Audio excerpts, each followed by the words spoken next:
Hey guys, what's up? This is Kevin here yet again. I hope everybody is doing well. I know it's been some time since I've been away. I've been away for some time since I posted a live stream, but I had to take some time away so that I could regroup, and so that way I could not. It doesn't feel like YouTube is such a burden to keep posting videos and content and stuff. So I wanted to try to take a break, and so I'm back now. And while I was taking the break, I found out that the last video that I did, we were talking about gender and identity politics, and black men making the move towards away from the Democratic Party, being more conservative and stuff like that. It got a copyright strike. Now, chances are it could be because there was so much of the content that came from CNN that I ended up getting that copyright claim, that it wasn't struck, but I did have a copyright claim. And so I decided to take that video down. And instead, I'm going to talk about it in a different light, just for some things that I've noticed, and probably draw some ideas, conclusions about that particular thing. I just finished eating, so please excuse me for a second. If you're here, and if you're new here, make sure that you hit the subscribe button, hit that notification bell so that you're alerted every time there's a new video. Whether you're new here or not, make sure you hit that like button as we go ahead and go back to the chat GPT that I had discussing originally it was defining womanhood in politics, and then I used that to describe men and how this is actually going to play a role, or has played a role within politics right now, particularly when we're talking about men, the patriarchy, and how they're moving away from the liberal side, moving toward the conservative side, and what that could really mean for the future of patriarchy, since we are within a patriarchal society. All right. So let's go ahead and get into this. I'm going to enlarge my screen a bit so that way everybody will be able to see this. All right. So I hope that it should be fine. Everybody should be able to see that. So here's what I asked. I asked, why is it made difficult to holistically define womanhood in politics? Why is it that on the left there is more protection of rights for reproduction, yet a lack of protection? Let me ask that again. Why is it that on the left there is more protection of rights for reproduction, yet a lack of protection in gender for women, while on the right there is a protection of rights for gender for women, but restrictions on their reproductive rights? Now, if you all remember, this video was done in discussing the whole idea about womanhood. I was discussing how it relates to Agenda 2030 here in the U.S. and the idea of womanhood being so fluid and encompassing even men who have been able to identify as women, and how this actually affects womanhood and the idea of women's rights and everything, particularly when it comes to defining oneself as a woman. And we were able to go through that live stream. If you haven't seen that one, please go ahead and check that out. So we're going to go into this topic. I'm going to see if I can make this a little bit bigger, because I just want to make sure that it's all seen well. All right, so here's the answer. It says the challenge in holistically defining womanhood in politics is rooted in the complex intersection of identity, culture, and policy. Different political ideologies approach the concept of womanhood based on distinct priorities, values, and historical context. The divergence in views on womanhood often reflect broader ideological conflicts around individual rights, social norms, and the role of government in private life. So on the left, focus on reproductive rights and gender fluidity. On the left, particularly in progressive circles, there is a strong emphasis on reproductive rights, which are framed as central to women's autonomy and equality. These rights are seen as vital for allowing women the freedom to make choices about their own bodies, including access to contraception and abortion. However, this emphasis on reproductive rights coincides with a broader, more inclusive understanding of gender, which goes beyond the traditional binary understanding of male and female.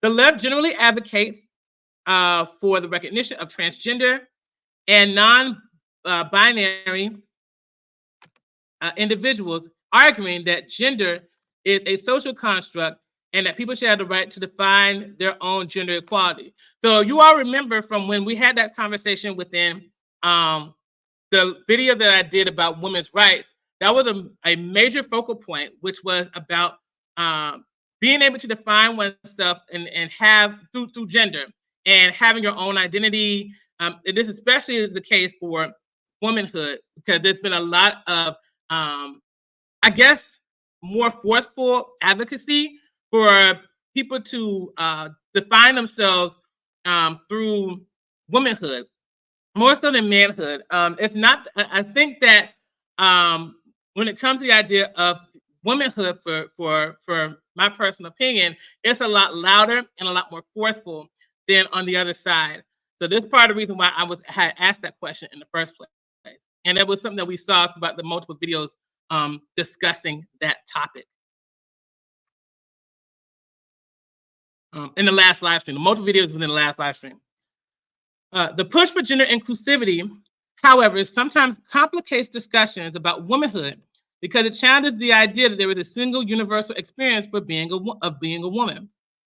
For some feminists and women's rights advocates, this raises concerns that the unique experiences and challenges faced by cisgender women, especially regarding biological and reproductive issues, may be overshadowed by broader gender debates. This tension has led to internal debates within left-wing movements about how to balance the rights of all gender identities while still protecting women's specific concerns. That was a major thing that came up in that previous live stream. So on the right, emphasis on traditional gender roles and opposition to reproductive freedom. On the political right, there is a stronger adherence to traditional gender roles, with many conservative ideologies focusing on the idea of biological essentialism, that men and women have distinct inherent differences that should be respected and protected. For this reason, right-wing policies may emphasize the protection of women's rights in terms of ensuring safe spaces for women, upholding definitions of womanhood based on biological sex, and advocating for policies that support traditional family structures.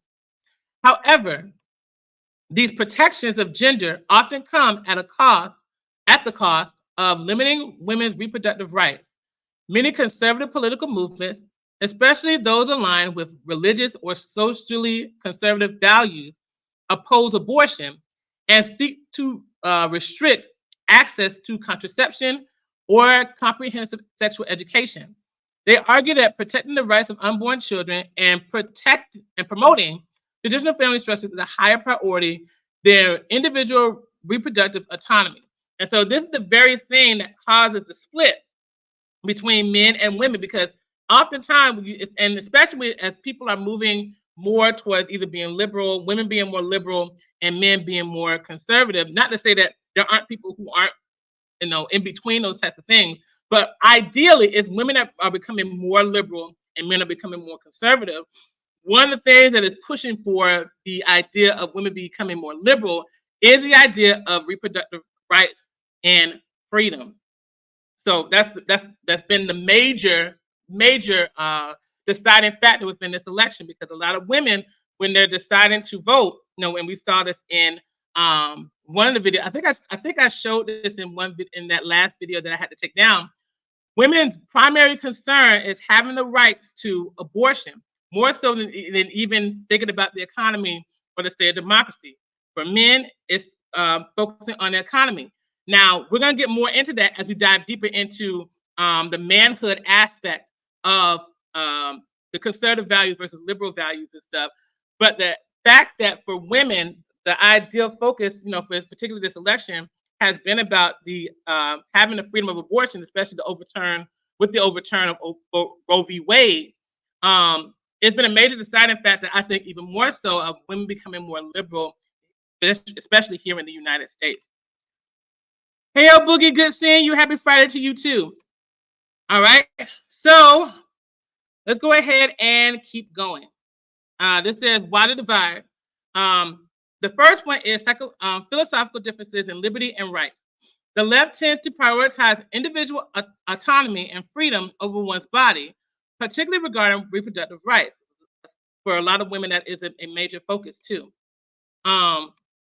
Meanwhile, the right emphasizes the protection of the traditional family unit and societal order, sometimes viewing reproductive rights as undermining these structures. When it comes to gender, the left is more fluid and inclusive in its understanding of identity, while the right is more rigid and focuses on biological definitions. 2, moral frameworks and values. The right often frames issues like reproductive rights as moral imperatives for equality and justice, viewing access to abortion and contraceptives as essential for economic and personal freedom. The right frames its opposition to reproductive rights through moral and religious lenses, prioritizing the sanctity of life. On gender, conservatives often invoke a sense of moral or natural order, seeing challenges to traditional gender norms as destabilizing. Okay. So again, the left focuses a lot more on having the individual personal freedom. So when it comes to the idea of the body for women, and the idea of claiming one's sense of autonomy, that's going to be a major framework for why women are wanting to become more liberal, especially with the whole aspect of wanting to control women, particularly with either economics or through the womb for a very long time. It's an age-old thing. It's a major reason as to why women are becoming more liberal. And why, even when we're talking about sex and gender, it's such a polarizing thing, particularly when we're talking about the idea of womanhood. All right. So let's go into power and representation. On both sides, women's rights are often situated within broader cultural and political struggles. On the left, the move to include a broader spectrum of gender identities reflect a commitment to anti-discrimination and inclusivity, but can lead to friction with groups focused specifically on women's issues. On the right, the focus on traditional gender roles is often linked to broader social conservatism, which limits the role of women to certain domains. For example, motherhood and family life, particularly just roles in general that are considered to be more feminine. That's what the conservative side is going to view women as, right? Things that reflect their biology and things like that. Whereas for the liberal side, it's a lot more inclusivity and having access to a lot more things that build upon personal freedom, which is by the advocacy for more work or the advocacy for body autonomy and things like that. All that plays a role in being liberal. In essence, the difficulty in defining womanhood holistically in politics stems from these deep-rooted differences in ideology, cultural norms, and moral priorities. Each side has its view of what protecting women means, with the left focusing on autonomy and inclusivity, and the right focusing on traditional roles and social stability. This creates the paradox I mentioned. More reproductive rights on the left, but less focus on gender-based protection for women, and the reverse on the right. So that explains a lot from the standpoint of women, I should say. So for women, particularly when it comes to women's rights in particular, it's a very huge divide. One focusing on making sure that there's a lot more inclusivity and autonomy for women, so that way that women are allowed to have as much access as they want to whatever it is they're aiming to do. At the risk of, sacrificing gender, because that's exactly the thing that's been happening now. We mentioned that in the last live stream. I talked about Title IX and how the right for women to compete in sports ended up expanding to so many other people who are outside of just womanhood, right? So it's not just specifically for women and girls; it's particularly for everybody who is essentially not a man, pretty much. So that's the type of stuff that women are faced with on the left. And then on the right, it's all about making sure that women are keeping true to traditional gender roles and standards. So that way that, again, there is protection of the gender, even if it's at a cost of them having their sexual autonomy and reproductive freedom. So with that stated, we're going to go into the next one, which is the next question that I asked. which is that the same situation apply for the politics surrounding manhood? If so, how? And if not, why not? So GPT responded and said, the politics surrounding manhood differ from those around womanhood, though there are some parallels. While discussions about womanhood are often focused on issues like reproductive rights, gender roles, and inclusivity, discussions about manhood tend to revolve around different societal expectations, power struggles, and evolving definitions of masculinity. However, there is not as sharp a left-right divide on manhood in the same way that there is on womanhood. Here's a closer look at why. So one is historical power dynamics and focus on women's rights. Historically, political and social systems have been patriarchal, with men, especially cisgender heterosexual men, occupying the dominant positions of power. This historical dominance has meant that political discussions have long focused on women's rights and equality in response to this power imbalance.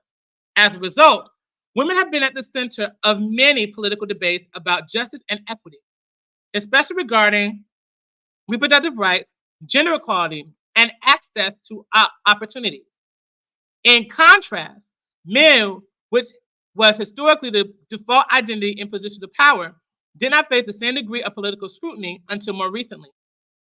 Thus, the politics surrounding manhood are often less about expanding rights and more about the changing roles of men in modern society, particularly in response to feminism and gender equality movements. So unlike with women and the idea of trying to control access to women, whether it's through their sexual reproduction or just getting access in general through opportunities and stuff, men are not in that same category. Instead, it's about defining power dynamics and defining what masculinity is, not necessarily about defining womanhood, the sexual nature or the gender politics surrounding womanhood. This is mainly focusing on what it means to be in a position of power or what would be considered masculinity. So that's the major difference between men and women in that regard. So we're going to continue forward, and then I'm going to talk more about that eventually, specifically when it comes to the men. So on the left is deconstructing traditional masculinity. Progressive and left-leaning politics have largely focused on deconstructing traditional notions of masculinity, seeing rigid gender roles as harmful to both men and women. There's a critique of toxic masculinity, the pressure on men to be dominant, emotionally stoic, and aggressive, which can harm men's mental health and contribute to gender-based violence. Progressive politics aim to redefine manhood to be more inclusive, emotionally expressive, and open to different forms of masculinity, including non-binary and trans identities. The left is more likely to support the idea that men, like women, should be free from restrictive gender expectations. However, this push for more gender-fluid identities means that discussions of manhood can sometimes be folded to broader conversations about gender identity similar to womanhood. And then on the right is the reinforcement of traditional masculinity. Conservative and right-leaning politics often emphasize traditional gender roles, not just for women, but also for men. Manhood is often seen as, in more traditional terms, with expectations of men as providers, protectors, and leaders in the family and society. The right tends to resist the deconstruction of traditional masculinity, seeing it as integral to social stability, national security, and to family values. In conservative politics, there is often a defense of traditional masculinity as something under attack by feminist and progressive movements. The rise of movements like men's rights movements or figures advocated for traditional masculinity reflects this defense of gender roles. For conservatives, protecting manhood involves safeguarding men's roles as head of families, breadwinners, figures of authorities, which are seen as natural and biologically based. And it's from this point that many of them get this idea of morality surrounding the idea of traditional masculinity and how everything kind of frames around, or even the roles, I should say, the role of even femininity kind of frames around the idea of traditional masculinity and how it serves the role for men. For the other side, the left, it's about making sure that masculinity is open enough to where it is healthy, even though there is a lot more fluidity in it, including the idea of adding non-binary trans people inside of that particular category. So number 4, not the same political focus on rights as womanhood. One key difference between manhood and womanhood in politics is that the political fight over men's rights has not been as intense or urgent because men have historically not been franchised or disenfranchised in the same way women have. For example, issues around men's reproductive rights or autonomy do not hold the same weight in political debates as they do for women because men have generally had more control over their societal values and legal rights. When manhood does become politicized, it is often in response to broader societal change, like shifts in the family dynamic, employment. For example, the decline of traditionally male-dominated industries, or cultural expectations about masculinity. But because men's rights are not as restricted as women's historically have been, the politics surrounding manhood are, less about securing rights and more about adapting or resisting changes to the social and gender order, because it's really in the traditional gender role and dynamic that the whole idea of masculinity is framed within the conservative sense, right? That's the major focus, the societal and gender order. So having that dominant position, as well as being the one who is the provider, the protector, all that type of stuff, men really do depend upon that. And it's part of the major reason why there has been such a shift in the movement, particularly men going back to the conservative values or moving away from the Democratic Party to become more conservative or perhaps even more independent. Number 5, manhood and economic anxiety. Another area where manhood becomes political is in the context of economic shifts. The decline of manufacturing jobs, the rise of service economies, and increased competition in the workplace have led to political discussions about the crisis of masculinity, particularly for the working class men. Some right-wing politics have capitalized on this, presented traditional masculine roles like breadwinner or warrior as being under threat from feminism, immigration, or globalization, which is why this has been a major focal point for those who are primarily or mostly, if not entirely, conservative. So we see a whole lot of men talking a whole lot about feminism, immigrants coming in to take jobs, immigrants or migrants coming over to take jobs, the focal point of really expanding the role of a lot of stuff where men may not be so heavily in charge. These are types of things that those who are kind of more on the focus of traditional manhood are dealing with, and that's what they're thinking about as, the attack on masculinity. In these cases, the protection of manhood is tied to economic policy, family values, and nationalism. With politicians sometimes framing the decline in traditional male jobs or authority as a crisis to be addressed through political action. This plays out in policy debates about trade, employment, and family law, where manhood is sometimes framed as being endangered. 6, lack of parallel on reproductive rights. One of the most striking differences is that reproductive rights don't play the same central role in debates about manhood as they do for womanhood. While men are affected by reproductive rights, the political and legal battles over abortion, contraception, and family planning largely center women due to biological realities of pregnancy. Therefore, there isn't a direct parallel in terms of reproductive autonomy being a central issue for men in politics. So the conclusion is less divisive, but still politicized. While there are similar tensions around gender roles for both men and women in politics, the politics surrounding manhood are less divisive in the same ways. For womanhood, the tension often arises from competing rights. reproductive versus gender identity rights, for instance. For manhood, the debate centers more on shifting roles, identity, and masculinity in response to societal changes. The left tends to focus on deconstructing traditional masculinity and promoting gender fluidity, while the right seeks to uphold traditional definitions of masculinity, often framing it as being under attack. However, the stakes are not as high for men as they are for women, particularly in areas like reproductive rights, where women's autonomies have long been contested in ways men's has not. All right. So I say that all to share with you because in the video that I did that I had to take down, I talked about Wendell Pierce and the conversation that he had with CNN in response and in defense of what President Obama said to Black men. And if you guys want to watch that, you can take a look and on YouTube, and you'll be able to see that interview. But there was a young man that was there. There was a Black man that was there. I forget his name. I forget who he is.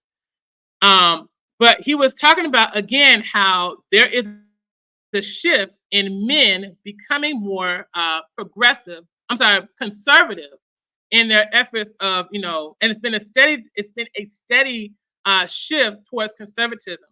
Now, Wendell Pierce had kind of brushed it off to kind of say, well, it's only marginal, right? And it's something that has happened before in the 80s.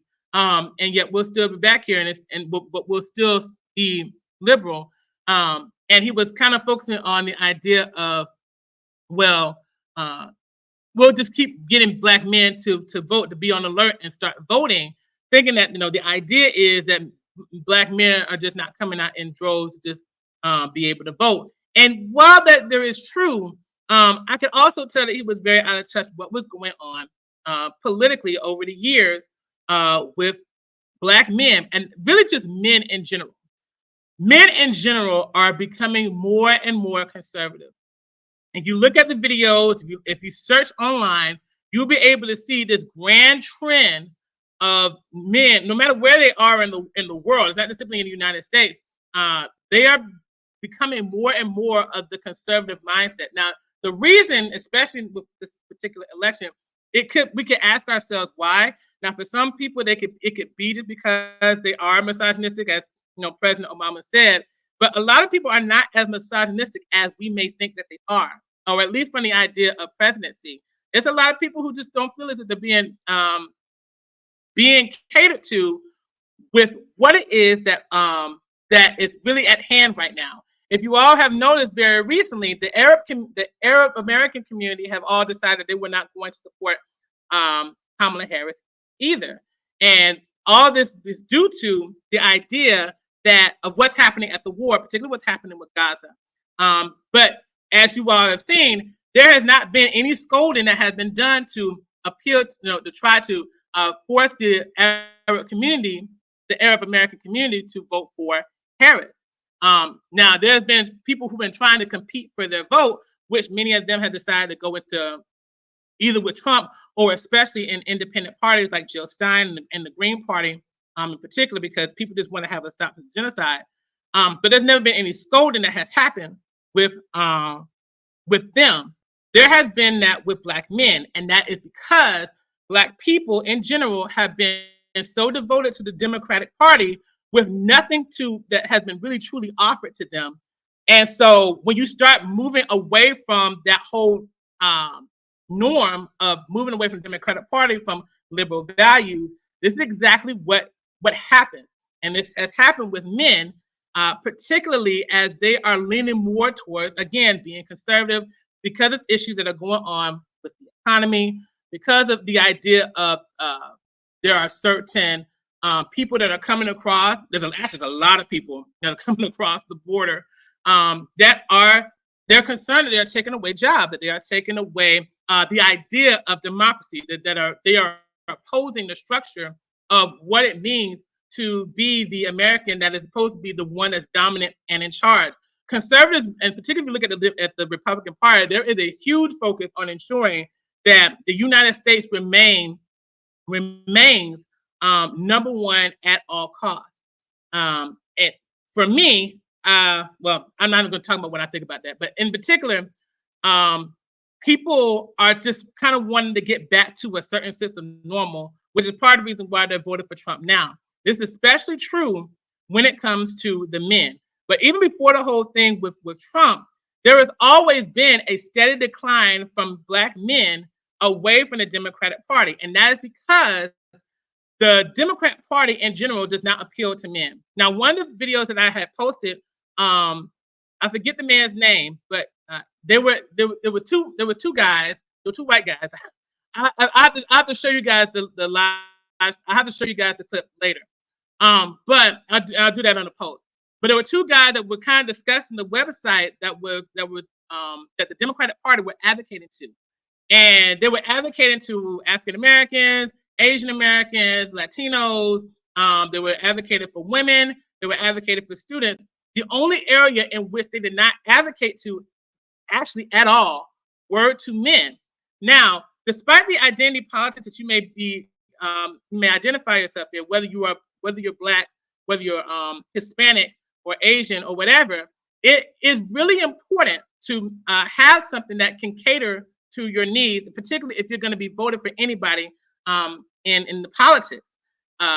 When it comes to women, yes, there is something there that is for them, and that is because there is a focal point on ensuring that they, I guess, move away from the patriarchal structure, which is usually white men, white heterosexual Christian men, right? Because there's even a post for LGBTQ rights people, right? So that sounds good, on the surface, trying to move away from the norms and try to have more gender fluidity. However, if you're wanting to have a certain group of people support you, you got to be able to know how to appeal to them. And if you don't have that, they're going to go to someplace else. In fact, I wish I could show you guys the website.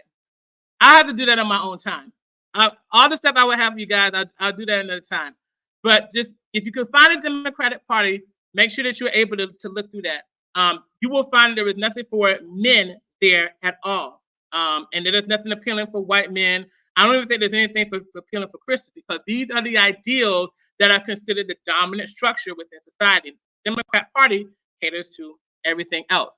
Now, at some point, you can't just simply appeal to the racial structure. You can't just simply appeal to whatever the identity politics may be. You have to appeal to specifically the people that you're trying to get on your side. What has been happening, and this is why I think a lot of people are wanting to advocate for Trump, is because Trump is focusing, particularly when it comes to the men and the whole idea of becoming more conservative.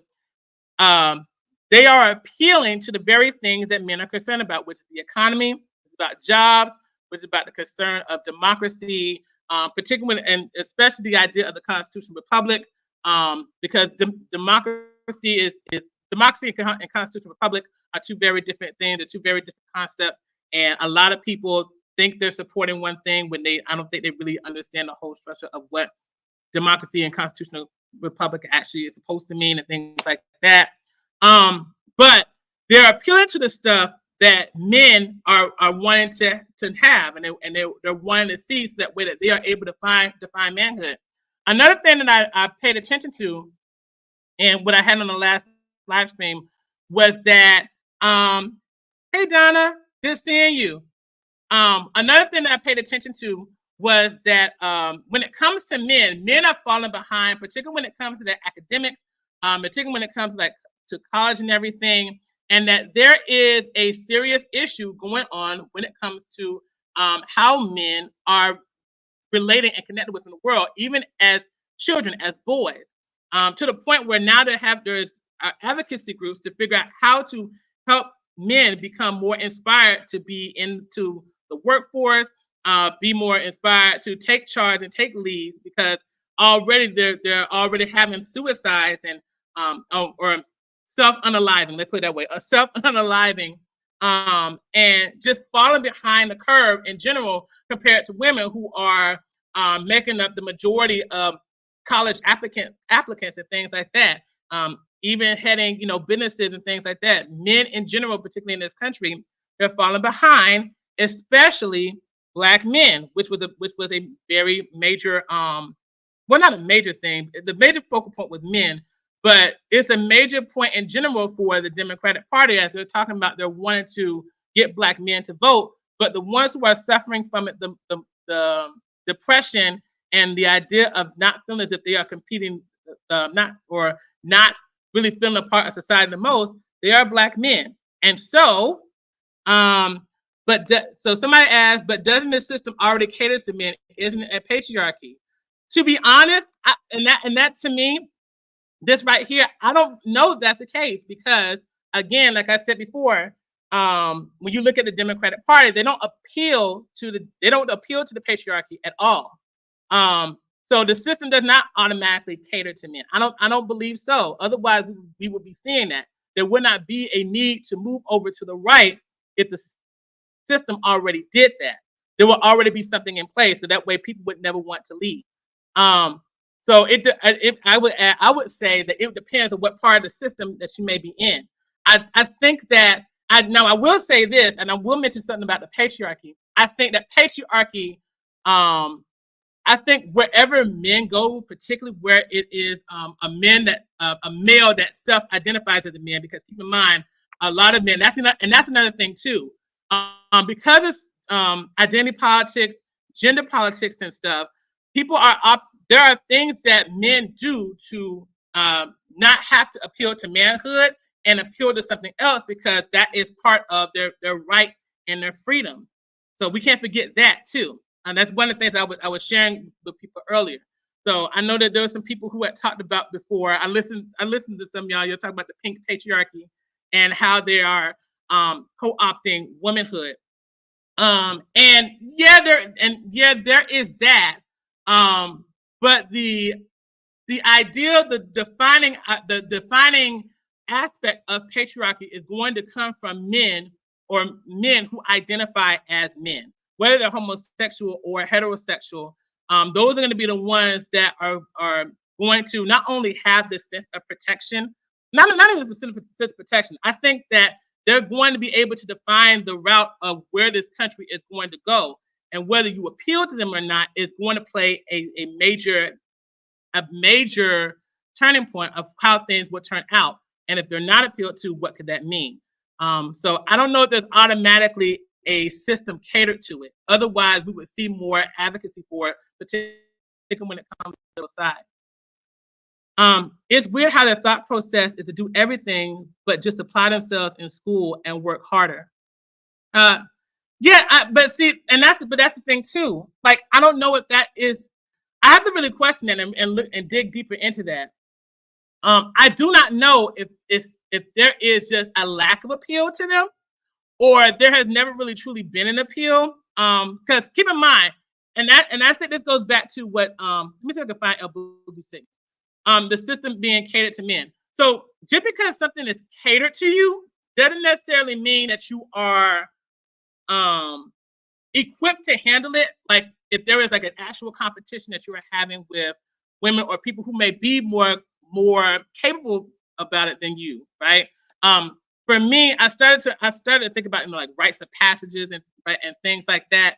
Sometimes a rite of passage, if you're not careful and really preparing somebody for the task at hand, is something that's just simply handed down to you, and then you're feeling that things are being taken away. Then all you're going to just simply do is just kind of roll over and just take it. I also think there could be other things as well. I'm not entirely sure about everything that has contributed to where we are right now with men wanting to lean over to the conservative side. Another thing too that we have to consider as well is the morality of things. Hold on, what's what Donna said they're going to have to learn to negative. I think he said negate the capitalist system like women do. Oh, navigate the capitalist system like women do.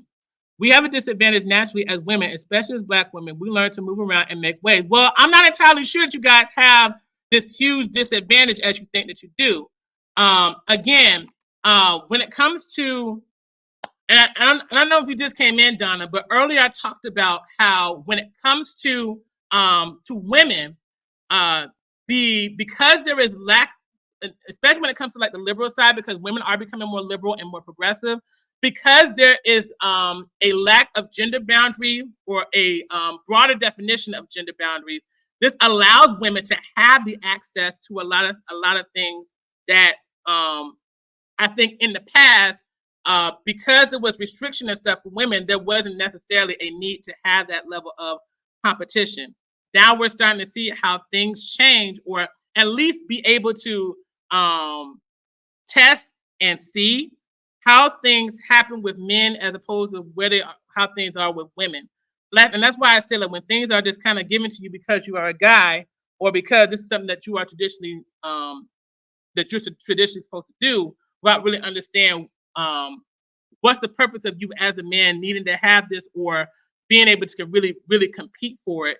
It really changes. It changes a lot.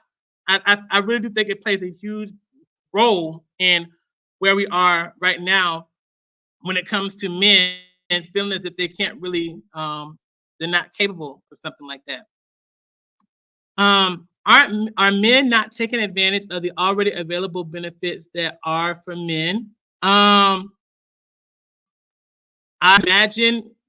would imagine so. Now I will say that when I think when one of those articles and one of those videos, they were talking about how there are just men who are just not willing to just do what it takes to take advantage of certain opportunities. That's not even just simply for them. That's really just available for anybody who will want to be who will want to be offered that. And I think that's kind of the issue of, and I think that's also too why there has to be stuff that is available for, if you're not going to do it for men, that you should be able to at least do it for young boys. Because if you are involved in something that is the patriarchy, or let's say if you want to try to have something that is outside just the patriarchy, right? Again, you got to have a reason to want to compete, or to want to be more progressively advanced, not just simply for the standpoint of wanting to have an identity separate of women, but just simply for the sake of yourself and what it is that you're wanting to do and advocate and want to be about. And when it comes to that dude who did the advocacy for men and boys, I think they were helping with that. I think with some of these mentor programs, they're helping. I think some of them aren't, because they aren't really meeting men where they need to be. They're meeting them with where they are, and I think that's the issue as well. I don't know if you really understand what I'm saying there, but there's a difference between meeting somebody with where they are and just meeting them to where they, and putting them into a space where they need to be, so that way that when they are men, from boys to men, they're actually capable of truly addressing the things that they need to do, even if it's not from the standpoint of just meeting the traditional masculinity, just having having something for yourself. That's why when you look at a whole lot of stuff that is for when we're talking about the whole politics between manhood, between the left and the right, much of the stuff around manhood is about solidifying the idea of what it means to be a man, as far as the traditional social, gender, and moral norms, right? So there's already kind of like this blueprint that's supposed to be there for men, and then there's supposed to be a blueprint for women. But if you start having people who have more access outside that blueprint, you got to start thinking about, where do you stand once that blueprint that you have doesn't really work like that anymore. And I think that's kind of the issue with as men move more conservatively, there's still, I think, a lot that is still trying to appeal to the male blueprint, if you will. Let's see. I get that, but it's still hard to get access as a woman unless you're born in certain circles, or if you're pretty enough for men who control those doors to let you. But I get what you're saying, and then you got to think about the type of men who have control of those doors, right? Because not every man has access to the same doors or the same. And then this goes back to economics, right? And why for men, economy and having money and having certain things in place is so important for them, because just because you're a guy doesn't automatically mean there are just certain doors that are just available and open to you. Could that mean that you have an easier access because you're a guy? Sure. But if you're not born in a similar social circle, that can affect you too. That can affect how you're able to have that type of provision for yourself as well. I think especially for Black men, that could be really the case. But really for any man, because there's even white guys that I've known that I think don't even really have the same level of opportunities and access. They just may have more of an advantage based on the social circle that they have with or that they can create, but you still got to be able to access those things for yourself, even as a guy. So boys like to skip programs that help them. Perhaps, or they may not even know that they're there. And even if they do know that they're there, I know like in the youth program that I am in, there it, and I don't want to speak negatively about them. But you can kind of see the lack of ambition even when it comes to the boys, trying to do things even when it comes to school or certain things for their future. And then they probably some of that stuff is not going to really hit them until they actually get into school when they're in programs right now, just like the one I'm in and volunteering in, where some of that stuff could be available to them like right on the spot. A lot of them just don't have the foresight to really know. But then this is how you start getting people like, maybe like Andrew Tate or, some guys who actually have like misogynist views or more restrictive conservative views that are kind of like hateful towards others who are not on that particular, again, that masculinity blueprint, who get upset with other people because they're able to take advantage of this stuff earlier in life, and they don't do that. So then they start saying that these people take opportunities. That stuff happens. Let's see, one more. I wish I had a guy in here that would help to give more insight and perspective of this. At least in my city, the program will be advertised for boys and especially Black boys, and a lot will skip or not come, which leads to programs being shut down. Yep, that's true, and that stuff happens. It really does. That lack of ambition is because they don't see enough of older men as involved in mentoring without taking advantage of them. There's that. I think that there's that, and I think there's other distractions as well. Now, I will say this: the ones that end up really having, like, they do have father figures, or they have men that they do look up to and have better access to. They are more likely to be as ambitious towards certain things compared to others. And I think, and when it comes to the idea, again, the whole politicizing manhood and stuff like that, the traditional masculinity is the idea of becoming that ideal man. For women, I don't think that's really the case. I don't think there really is this thing about needing to become the ideal woman.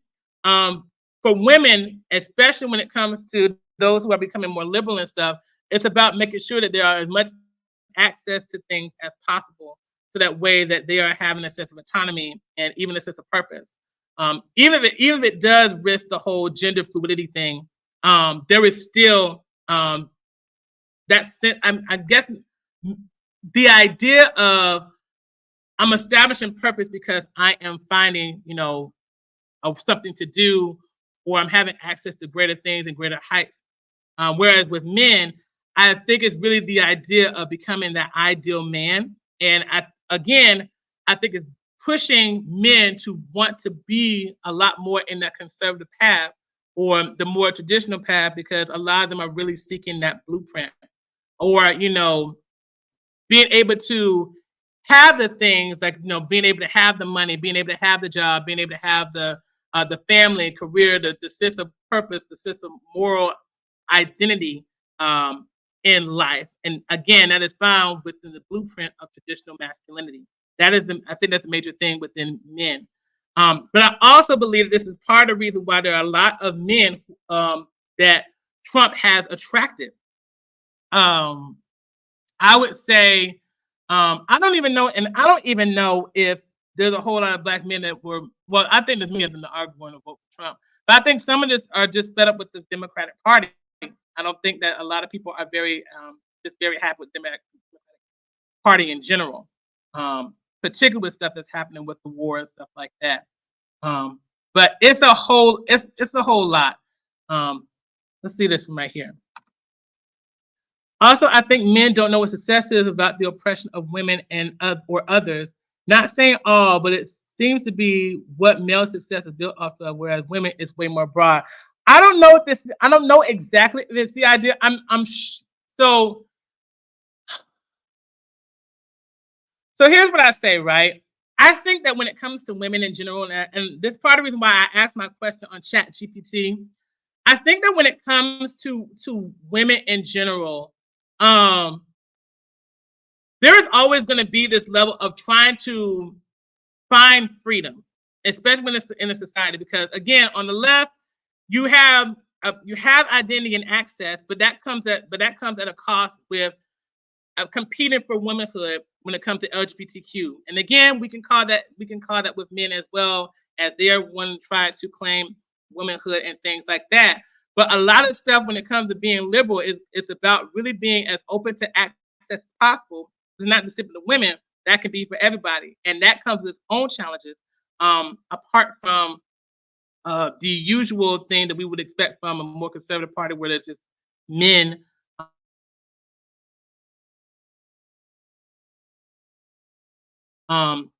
just oppressing women. So I think that whether it's the left or the right, the concern is going to a network.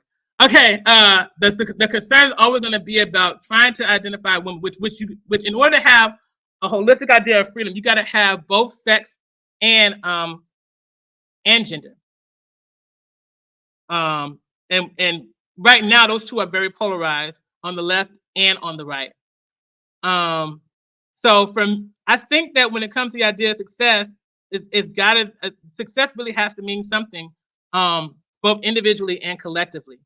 I think that for a lot of men, I don't think this is the oppression of women, but just really trying to find without this idea of the blueprint of the traditional masculinity, which very well could be dependent upon the oppression of women, right? It's just really hard to really have that. And they're trying, and when that starts happening, they try to get that back. They're opting to want to get that back. I don't even want to have a conversation like this. I didn't even think we're gonna have a debate like this. My goal was to try to get to why the move of men and patriarchy are moving towards the conservative base. So let's get here. It said, Kevin, getting out of this in this world, I don't think there's a vast majority of men are being genuine about the partnership. I think they want to legally oppress women. That's why trans men are allowed to infiltrate women's spaces legally. Oh, you mean trans? I think you mean trans women. Because the trans men are the women that are trying to transform into, are the ones that end up changing their gender over into dudes. But that's actually due to that's ideology. Those are the values that different men have or different parties may have. Now, when it comes to trans women being able to infiltrate women's spaces, a lot of that is due to the expansion of Title IX. Title IX was specifically for women and girls. And even with that, there was a bit. I know. So even with that, and there was pushback against that too. And I've noticed that whenever there's a pushback against something initially and it's accepted, they find ways to expand it, because they did this to Black people too, right? Anything that's specifically for somebody, they find ways to expand it, because deep down inside, they never really wanted it in the first place. So they find ways to try to, and this especially happens when things, I think when things become more liberal, is that whatever it is that is meant to be oppressed or meant to be considered as a lesser than or inferior, they will find other ways to expand titles to where it can include every single person. I think this is especially true when it comes to those who are in the Democratic Party or the more liberal, whereas conservatives, they'll just find ways to just ban it outright, or to find ways around it to where it's less accessible, right? So if you're talking about this right here, that right there is an example of that liberal ideology that I was talking about before. So let us move into what it is that I want to take my time to talk about real quickly. I don't want to get now. I'll keep them out of the comment section right now. I want to talk about this really quickly. So as I was saying before, when it comes to the men, what we're seeing is a very, and just men and women in general, there is a huge split of values, right? And so for as women are starting to expand their options of what it is they aim to do and accomplish and things like that, men are trying to go back to the role of traditional masculinity, and what that is causing though is for, how do I say this? Because I one of the things that kind of brought me back, what kind of brought me back to this was listening to a video of, I think it was Anton Daniels. It was a video of him, and he was on the podcast Hardly Initiated, and he was discussing they were discussing the Bible, and they would, because Hardly Initiated, that's kind of like that's a Christian podcast, and they were discussing the whole idea of the whole Adam and Eve and the serpent in the Bible and things like that. And they were talking about how Yada, and who was a part of the broadcast, he was talking about the what led to the Adam and Eve getting kicked out of the garden was because when Eve got the fruit from the serpent, Adam ate of the fruit along with her, and that's how they were kicked out. Whereas Anton was focusing on the idea that it was because he was listening to this woman that they were being kicked out of the garden in the first. It's a whole mess. And so it really you saw that? You saw that? Yeah. So it really kind of made me take a different perspective, because as you all know, I've been talking about the election, talking about Kamala Harris. And you start really taking the time to step back and kind of look at everything that you've been doing, and you start looking at what other people are doing, and it's like, oh my gosh, a lot of this is kind of much like it's how would I say it? Because I don't want to try to make it out. When you look at this, when you start looking at the elections, you start really looking at why people value the things that they do and why they make content the way they do. And for some people, like as somebody said before, was it? What was it? Who was that?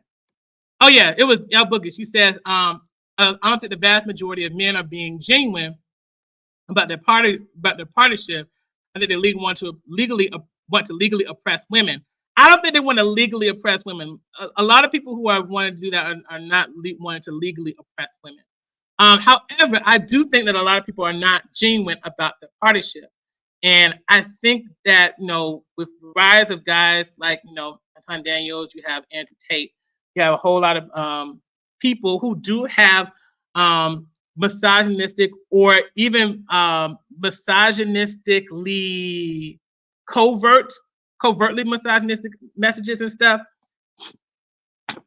They will talk about the whole thing, because again, this is all about the path of going back to the traditional role of masculinity.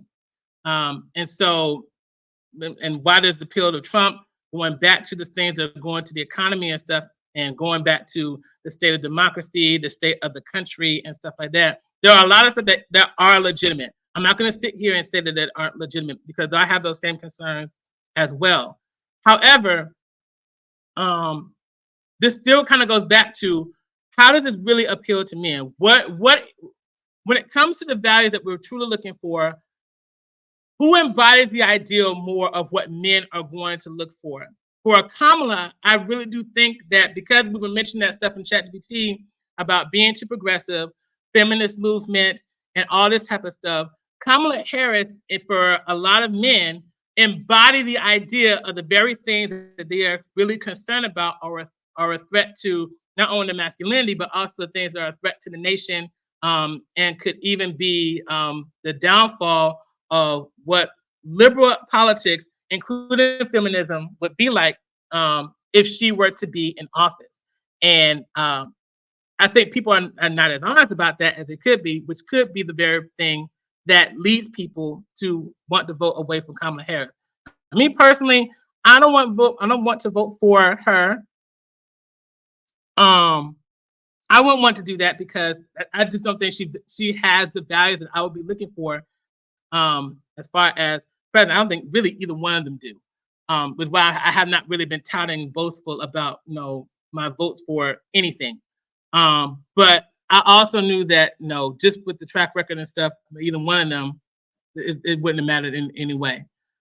But for a lot of guys, this is a very thing that is of genuine concern. That, and they want things to get back to a sense of normal, to things that are familiar, the things that they were able to identify as a good and prosperous time for everyone, especially themselves. I don't think anybody is aiming to be genuinely misogynistic, and I think that because there are so many topics about men and patriarchy and the need to discuss over and over again the control of women, I think this plays a huge role as to why there has not been much of an appeal towards men in the first place. Yeah, you can try to appeal to their social and identity groups, but at the end of the day, you got to actually deal with people that you're wanting to have your vote. If you try to move away from the patriarchy, yeah, you might be able to have freedom, but if it's a patriarchal country, it's going to be the patriarchs that are going to be the determining factor. Like whether or not they get the vote that they want, they're going to be the ones that find ways to circumvent a lot of things that are going to become somewhat of a normal. I mean, it's just the truth. And if you move away from men, yeah, you may get away from the white men, but you get away from Latino men, you get away from Hispanic men, you get away from Black men, you get away from those who are contributing to patriarchy within their own communities, right? Not appealing to heterosexual men, you bypass a portion of those who are going to be the patriarch of their communities, who are the patriarchs of their communities. This is the truth. So that's the thing so that is the major thing that is occurring. Now, as to why it's happening all over the world, I would say that much of that is due to being aware of women's rights, especially when it comes to UN and the Agenda 2030, which is why I've been talking a lot about 2030. There is a genuine effort in ensuring that women have rights. However, if we're at a point where we cannot define what a woman is, which is why I did that last live stream, then you try to help people who can identify themselves as a woman, and that doesn't help women long term. I don't even know if it really helps them short term. It definitely doesn't help them long term, right? It still creates the whole power struggle and dynamic because there's a differentiation between the woman as a gender and then female as a sex. So, but that whole thing plays a role too in people wanting to become more conservative, especially men. But if you really want to try to look and see, there are I think there's a video that I did that showed why people are advocating for Trump versus Harris, and a lot of it stems from men being concerned about economics, structure in the culture, which is a lot of things that in masculinity, traditional masculinity, structure is a very important thing. And then for women, the primary focus is abortion. In fact, they care more about having access to abortion and reproduction rights in general, but particularly when it comes to abortion, because they reproductive rights kind of fall underneath or fall in the category of abortion than really anything else, and even the protection of the border and the whole thing with immigration. Like women really care about that a lot. So it plays a huge role, and that is the thing that Kamala Harris runs off of for her campaign. So let's see here. It says, also there's a lack of ability to understand that Adam and Eve's story shows why they cannot be leaders because they're too easily influenced and can't take accountability for their choices. I'll leave it at that then. So let's see, men also seem to bypass that majority of Project 2025 won't be helpful to them. It's a way to keep them oppressed. The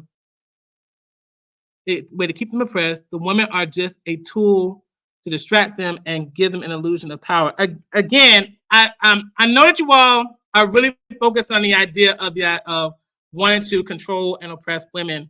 I do not think that that is a case for many men. Could be that for some men? Yeah, sure. But for most men, a lot of men just really care about just making sure they have the money they need to protect their families. Now, I will say that they are focusing a great deal on. Oh, you can't see her comments? Oh, you can't see her comments? I can see them plain as day. I think that for a lot of men, because there is that traditional structure on the family, which again we talked about before in ChatGPT, because there is a traditional family structure, yeah, there's going to be the idea of men being the head, the breadwinner, and stuff like that, which conservative women advocate for as well. And truth be told, women in general tend to think of men as the dominant position of power anyway. So if you see them as the dominant power, and especially if it's under a patriarchy, then yeah, you're going to be looking at them not necessarily from the standpoint of oppression, but somebody who actually is supposed to be the one that's in charge and the ones who are supposed to be leaders of a community or a society. I mean, that just is what it is. So let's see here. No, as far as the whole Project 2025 thing, yeah, they probably won't apply to them. And again, will he apply that? Will he not apply that? We don't know. As far as we know, we do know that many of Trump's administration with their cabinet members and stuff that have been able to contribute to Project 2025, but Donald Trump has said he's been keeping away from it as far as having his brand associated with it. And Heritage Foundation has even said themselves that this is not something that Trump is particularly advocating for. So I don't know. I, for one, I don't know. I have no way to prove or disprove that. Let's see. It is a way to give women's rights and still have men at the top of the social totem pole, because if popsicle and dresses are running things, that is still a popsicle, but they're still not recognized. And that's the thing too. Patriarchy would include the idea of oh, you can't see anybody's comments. Oh wow. You may have to switch your comments to from top instead of from all instead of top. You may have to switch the comments so you'll be able to see. So the thing is that when it comes to the idea of the patriarchy, I don't even know if the patriarchy even really accepts the popsicles in dresses. I don't know if they really even accept them, because these are people who try to stay away from the patriarchy. So they're a patriarchy to you in that they are oppressing you from the standpoint of taking over the gender identity, which is why there needs to be more push in a lot more push and protection for the idea for the definition of womanhood, because a lot of opposition to that has been men. And I definitely would agree with that. But I don't even think those that are the average patriarchal demographic will recognize these men as men, or that they are part of the patriarchy. These are people who actually run away from manhood or not wanting to associate themselves with manhood. So that's something to keep in mind. I mean, the popsicles in a physical sense, but I do agree with you that from a power sense, they're not respected power. And you got to really think about that. And see, this is where I think this right here is where men and women really differ. When we talk about masculinity, we're talking about power dynamics. A lot of the guys that identify themselves as women, they are not part of the power dynamic. And so because they don't compete. It's like that guy from who was able to change it to a woman and was able to compete in women's sports. He chose to not, when he was competing in I think it was a swimmer. When he was competing with men, he was placed 65, ranked 65 in the competition. But when he got with the women, he was first. because of, you know, everything he had with, you know, his male parts and stuff, right? So these are men that are not trying to compete with other men. And when we're talking about, even when we're talking about with boys and men, even trying to talk about assisting them and trying to cater and appeal to them with the things that they need and what they're wanting to vote for. Those types of men, they're not advocating for that. So they would much rather be able to either compete with women or to be among the spaces with women than anything else. They're not trying to be among the patriarchs. So from the physical sense, yeah, I understand your point. But that's a power dynamic that women are going to have to start doing by making sure they are advocating the definition of womanhood. And from the last video I seen, I don't know, Don, if you saw my last live stream that I did with women's rights, and the gender politics involving that.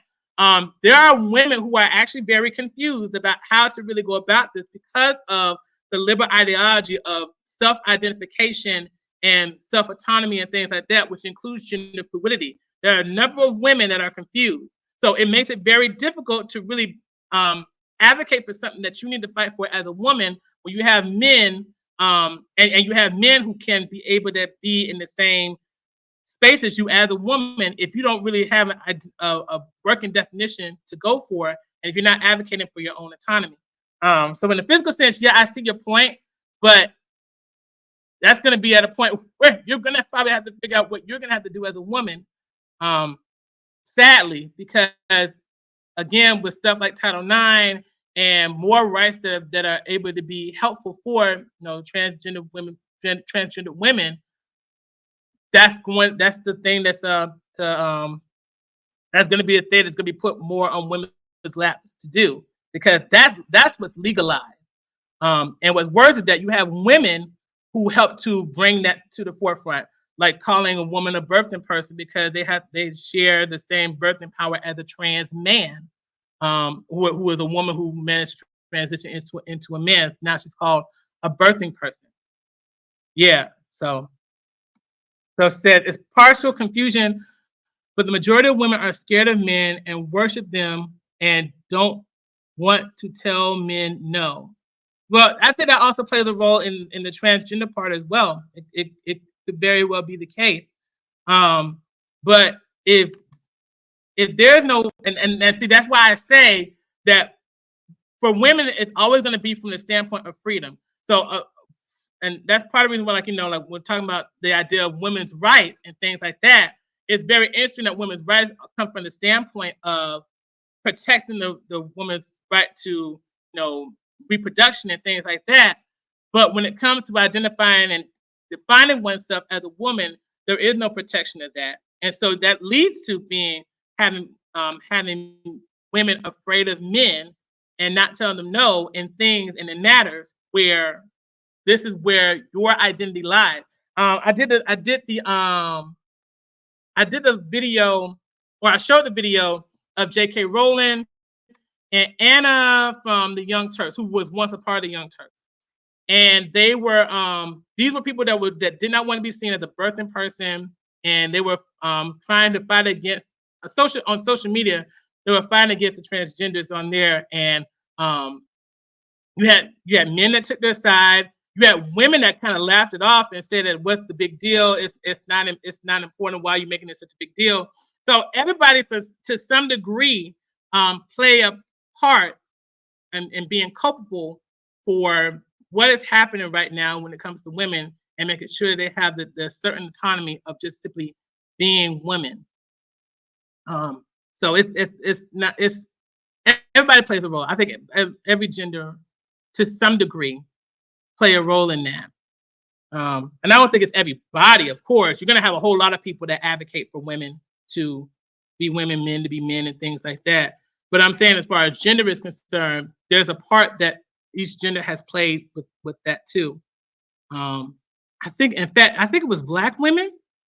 There were a number of women, and largely Black women, that were talking about the idea of a birthing person, including the one that who shaved off her head, a politician who shaved off her head. I forget her name. But yeah, so I don't even know if I really accomplished everything that I said I was going to talk about. Bottom line, when it comes to identity and gender fluidity, politics, and how this plays a role in the move of men towards being more conservative, it's really about, again, power.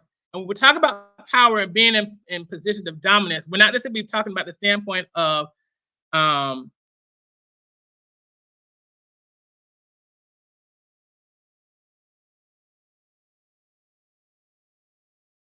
the traditional leadership within society. Like, okay, hold on, guys. I guess I got a faulty Wi-Fi. But we're talking about positions of power. We're talking about being able to not only lead in a position of like government and in churches and things like that. We're talking about at home, being in dominant positions where men are working in, being in positions to where you're bringing home the money and stuff like that, or at least trying to secure the money that you have and stuff. That's a major focal point for men, and because that is part of traditional masculinity. For women, the concerns are about sexual freedom versus gender norms, or battling in between those two. Whereas for men, it's about following the blueprint of what exactly is ideal, which is being in a position of power wherever you are. And as you have men, especially Black men, I was talking about Black men before with Wendell Pierce and that other guy, it's very clear that the Democrat Party does not know how to appeal to that for men. And as men are starting to lean more conservative in the sense of trying to go back to whatever idea of traditional masculinity is, this is what's leading them to vote for like Donald Trump, or maybe causing them to go independent and vote for somebody else. But largely they're going to go for Donald Trump because it's everything about Democrat versus Republican. I'm not going to be an advocate for either one of them necessarily.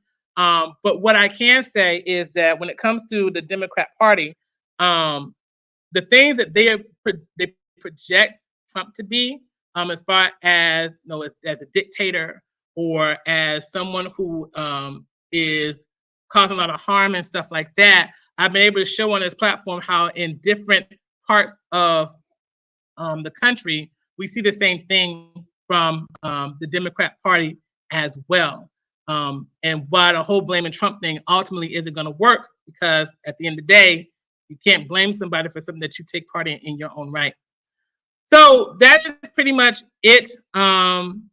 That's all I can pretty much say here. As far as the patriarchy. So the patriarchy, because men are leaning more conservative, we may very well see a turn towards kind of like a neoconservative move where, for like men trying to go back to a norm, but because they may not be as ambitious, we have no idea where that's going to go. And that could lead to things of misogyny. We don't really know. I don't really know. But we could see something like that where, because of the rise of guys on social media who advocate for men chasing the bag, and certain things they may say about women, we could very well start seeing how that plays more and more into the politics here in the United States. Because again, there's a lot of men that are trying to find the blueprint of what is the ideal man for them. There's so many things, like if you really look at religion, from religion to politics to things at home, there are so many things that try to provide this idea of a blueprint for men, as to what is supposed to be the standard for the masculinity that they need to have. Now, whether or not they want to essentially reach that, that's going to be up to them, particularly if they are aiming to be more conservative. But I think we'll start to see how that is going to start changing politics more and more into the future, especially if this trend continues. All right. Donna said it's weird that men worry about providing for families when they scream that they don't want to provide. That's not every man, though. And that's another thing too. Guys, I think that to some degree we're going to have to start taking a break from social media. I do not think that everything that goes on in social media is the reality of everything. I do think that it is a reality, But I also think that we have to be very cautious and mindful that when it comes to men, especially since I am a guy and I often share, conversation with men. For a lot of men, they really are just concerned about making sure that they are able to provide and do the protection that's necessary, expected of them as fathers, as whatever patriarch that they are aiming to be for their families, their society, and things like that. There are men that are complaining about that for sure, especially if you get up on the internet, and they do that all the time. For a lot of us, I don't know if that is the norm for everybody, because I know that in my circle that's not the case. Where I am, there's not a whole lot of men that do that, and so you have to be very mindful of what is the internet versus what are certain things that could be happening within your own community as well. For a lot of men, they really are focusing on trying to make sure that they are being able to keep up with certain things within society. Um, and now that can in itself lead to its own sense of toxicity, but by and large, that is not every man. And so I'm willing to take a word for the word of a lot of guys who are really concerned about that. And then the ones that show themselves on social media, yeah, I can get at them, and then we'll have the stats to back that up. But as long as we're able to, as long as we're focusing on um, attacking manhood and womanhood from the standpoint of politics, instead either politics or social media appearances as opposed to statistics and stuff like that, it's going to be very, very difficult to try to appeal to anybody with what it is they really need. And I think we're starting to see how that is playing a role for the Democratic Party, and I don't want that to be the case for anybody else who needs to pay attention to the trends that are happening right now, with the reality of things as they are right now. Okay. So it says, well, I think us as Black people are unique because statistics show differently, but I know it's not every man. A large group, however, it's a pretty large group. It's a pretty large group. And unfortunately, because of mainstream culture, either mainstream culture or either mainstream culture, or for those that are kind of like in societies where either societies or environments where men try to get power at all costs. Yeah, that can be a good concern, because that cannot just be an oppression of women. That could be the oppression of any group of people. And we have a whole lot of history that show that. But for a lot of people, yeah, and even when it comes to the Black men that I know, a lot of them really are concerned with just making sure that manhood is upheld not only for themselves, but also for boys. Now, whether or not they're wanting to aspire to that, which could lead to why they're wanting to be more conservative, there could be a whole lot of reasons for them wanting to move toward the conservative ideal. It may not necessarily be because of what it is shown to be. And that's where I think that we may start seeing things either go back to a sense of conservatism, or a different form of conservatism where things are kind of brought down while men are elevated, to make it seem as if they have power when they may not really have it. We may start seeing that more in politics. We may start seeing that more when it comes to things that are going on in social media. We may see that happening more in real life. Who knows? But I do think that that's something that is aiming to happen more and more. So it's worth paying attention. Again, if you want to look at the videos that show the difference between men and women and how they are increasingly becoming liberal, for the women's side versus conservative for the men's side, please feel free to check that out. It's everywhere on YouTube. Particularly if you look at like why men are voting for Trump and women voted for Harris. There's video on that. But that's happening not only in the United States. It's happening in Europe. It's happening in Asia. I think it's even happening like in South America and stuff like that. It's happening everywhere. There is a huge gap. They call it the Gen Z gap. Whereas men and women are differing in values now more than ever, and it's playing a role in destabilizing relationships and stuff like that. I think there were women who have broken up with their boyfriends and stuff like that because they are chosen they weren't going to vote for Harris and stuff like that. Like it matters. Like it really matters what's happening in the world and what's happening within our society. So I just want everybody to start paying attention to that. And especially again, because where we live in is patriarchal, what that's going to mean for like your sons, for your husbands, for your brothers, for those who are actually leading in a family where there is a wife and there's kids and stuff like that, or those who may just be heterosexual and doing, and I don't even know whether or not they're doing their best, but just those demographics alone, pay attention to your surroundings because I honestly believe that we might be seeing men moving towards a different mode of conservatism very soon if it's not happening already. All right. So that's it for my spiel. That's it for my talk. I just wanted to come back. It's actually been a few days since I've been back. I don't even know if everything even made sense. I don't know if what I was able to say and get across to you all was able to get across like it should. But in any case, I thank you all for joining in. And I just hope everybody is paying attention. For me, I'm enjoying doing the content. I'm enjoying having the time to understand things from a more political perspective and especially if I like being politically messy. But I hope that you're enjoying that. And we'll see how things continue on as we go through the content. But more importantly, I know that you all may notice that I don't do a whole lot of trending topics necessarily. The reason for that, and I'm going to start changing that more, especially since now we're getting closer and closer to the election. I want to try to move somewhat away from the elections. And the reason why is that as things start becoming more and more intense, the trend is going to start going up, up, and up. And so I'm going to start pivoting towards some other things eventually. But I hope you all are really taking the time to enjoy the content that I've done so far.